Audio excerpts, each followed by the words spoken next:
Selamat petang, salam sejahtera. Ini aku nak kongsi dengan kamu semua. Kepada peminat-peminat Anwar, tolong sebarkan video ini sebab aku nak beritahu kepada kamu semua, rupa-rupanya Anwar lah yang paling banyak potensi untuk menjadi Perdana Menteri. Yang aku malas sebenarnya sekarang ini ialah, betapa peningnya kita dengan karena ahli-ahli politik di Malaysia. Sekejap sokong ini, sekejap sokong itu, sekejap sokong ini, sekejap sokong ini, sekejap nak bentuk ini, sekejap nak bentuk ini. Kita pula rakyat Malaysia yang telah bersusah payah mengundi ini, diam-diam tak tahu lagi nak buat apa kan. Ada orang cakap, susahlah, sudah mengundi pun begini juga, sudah mengundi pun masih juga berterabur, sudah mengundi pun tidak juga stabil. Jadi apalah yang kita dapat kalau begitu? Mereka cakap begitu. Jadi hari ini apa yang berlaku ialah Agong telah menutup waktu, Agong telah pun melanjutkan waktu. Agong kata dia akan meneruskan, memberikan masa kepada semua orang untuk melanjutkan pemakluman sokongan menjadi Perdana Menteri sehingga pukul 2 petang esok. Pun begitu, aku nak ucapkan tahniah kepada Anwar Ibrahim kerana peluang untuk menjadi Perdana Menteri sebenarnya paling besar adalah untuk kepada Anwar Ibrahim. Sebab pertama, bilangan kerusi Anwar Ibrahim lebih besar daripada Muhyiddin Yassin. Itu yang pertama. Yang kedua, rupa-rupanya sudah ada duluan. Tahu apa itu duluan? Sudah pernah berlaku sebelum ini kes seperti ini di England. Dan kenapa aku cakap ini? Sebab sistem pentadbiran Malaysia ini, sistem demokrasi berparlimen Malaysia ini adalah kita tiru, kita belajar, kita ambil daripada sistem Westminster. Itu pun susah mau sebut. Westminster daripada England, yang mana kita mengutamakan siapa yang paling banyak kerusi di parlimen. Pada tahun 1974 berlaku di mana parlimen di England juga telah tergantung. Tiada yang menang besar, tiada yang majoriti. Apa yang berlaku? Ratu Elizabeth pertama ketika itu telah memanggil gabungan yang mempunyai kerusi paling banyak dan diarah membentuk kerajaan. Hal ini perlu dipercepatkan oleh Yang di-Pertuan Agong kerana kalau berterusan seperti ini akan menyebabkan negara kita akan tidak stabil. Bila tidak stabil, ekonomi pun tidak stabil, maka orang tidak akan melabur ke dalam negara kita. Bukankah itu menyusahkan? Oleh sebab itulah seorang pengamal undang-undang di Malaysia, peguam paling terkenal di Malaysia, telah mengatakan bahawa Agong mesti lantik Anwar Ibrahim sebagai Perdana Menteri dengan segera.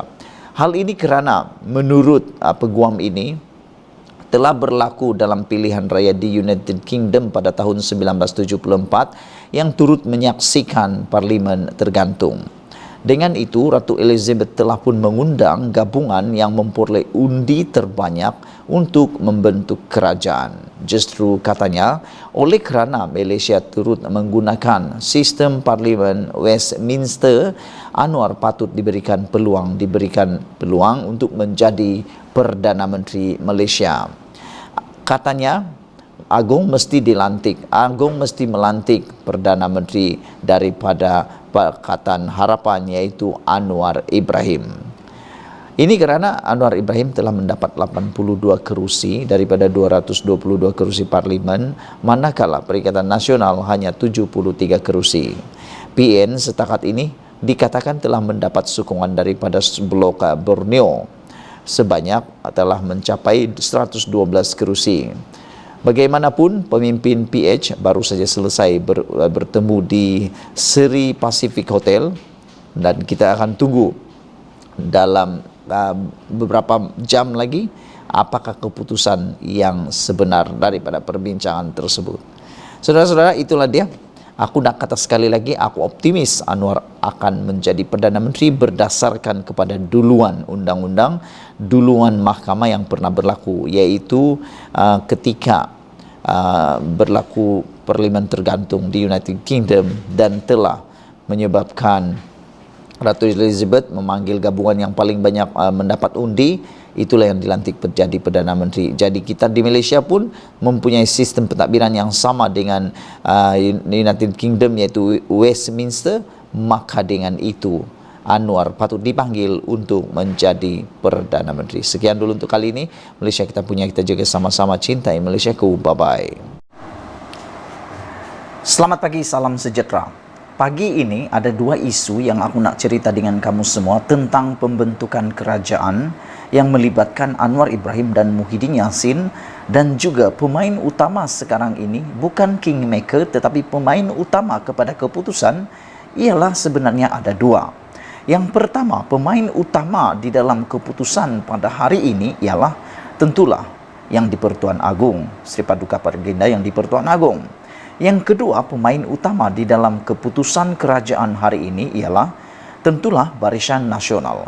Sebelum aku nak beritahu kepada kamu semua bahawa Anwar Ibrahim sah, memang aku jamin dan aku optimis Anwar Ibrahim akan menjadi Perdana Menteri kerana beberapa hal, perkara penting yang aku nak kongsi pada kamu kejap lagi ini. Tapi ikuti dulu satu perkara yang penting berkenaan keputusan Barisan Nasional. Sebenarnya Barisan Nasional mempunyai dua opsi utama yang ramai orang tak pernah cakap, yang ramai orang mungkin tak tahu. Opsi pertama Barisan Nasional ialah mereka boleh memilih menjadi pembangkang. Barisan Nasional tidak semestinya perlu menjadi kerajaan. Makna kata paling mudah difahami, Barisan Nasional tidak semestinya perlu untuk menyokong Perikatan Nasional ataupun Pakatan Harapan. Barisan Nasional boleh menjadi blok yang berkecuali, atau dengan kata lain mereka jadi pembangkang, tak nak akan bekerjasama. Mereka tidak mau bekerjasama dengan Perikatan Nasional maupun Pakatan Harapan. Apabila itu berlaku, maka Barisan Nasional sah akan menjadi pembangkang. Ada orang cakap pembangkang merugikan. Tidak, aku akan jelaskan sekejap lagi. Sekiranya Barisan Nasional jadi pembangkang, dia tidak merugi kerana ada satu perkara yang boleh diperoleh oleh pihak pembangkang untuk menstabilkan kerajaan yang dipanggil CSA ataupun keyakinan dan perbekalan. Nanti aku nak urai tentang perkara itu sekejap lagi. Tapi opsi yang pertama sudah aku beritahu tadi, opsi Barisan Nasional ialah menjadi pembangkang, tidak menyokong sesiapa kerajaan yang akan dibentuk. Maknanya dia tak sokong PH, dia pun tak sokong Perikatan Nasional. Itu opsi pertama Barisan Nasional. Opsi kedua yang boleh dibuat oleh Barisan Nasional sebagai pemain utama pembentukan kerajaan pada hari ini ialah apabila mereka boleh memilih sama ada memilih Perikatan Nasional ataupun memilih Pakatan Harapan. Namun demikian, seperti yang dikatakan oleh Sabudin, aku pun setuju dengan pendapat blogger terkenal ini apabila beliau berkata adalah satu perkara yang membunuh diri sekiranya Barisan Nasional melalui UMNO, ketuanya iaitu Zahid Hamidi, memilih bersama dengan Perikatan Nasional. Menurut Sabudin, itu satu perbuatan bunuh diri untuk Zahid Hamidi dan juga Barisan Nasional. Dan ini banyak perkara yang memalukan yang bakal perlu dijilat oleh Barisan Nasional. Antaranya, adakah tak memalukan apabila sekarang ini Zahid Hamidi masih lagi membuat saman terhadap Muhyiddin Yassin berkaitan kes di mahkamah fitnah berkaitan kononnya Zahid Hamidi mahu ditanggung atau dilepaskan, diselesaikan masalah mahkamahnya dan dia perlu meminta tolong daripada Muhyiddin. Kes itu masih lagi dalam mahkamah, kes saman antara Muhyiddin dan juga Zahid Hamidi.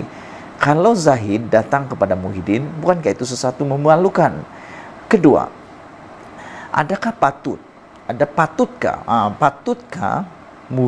patutkah Zahid Hamidi datang menyokong Muhyiddin Yassin yang pernah dipecat, kita cakap dipecat oleh Zahid Hamidi dulu.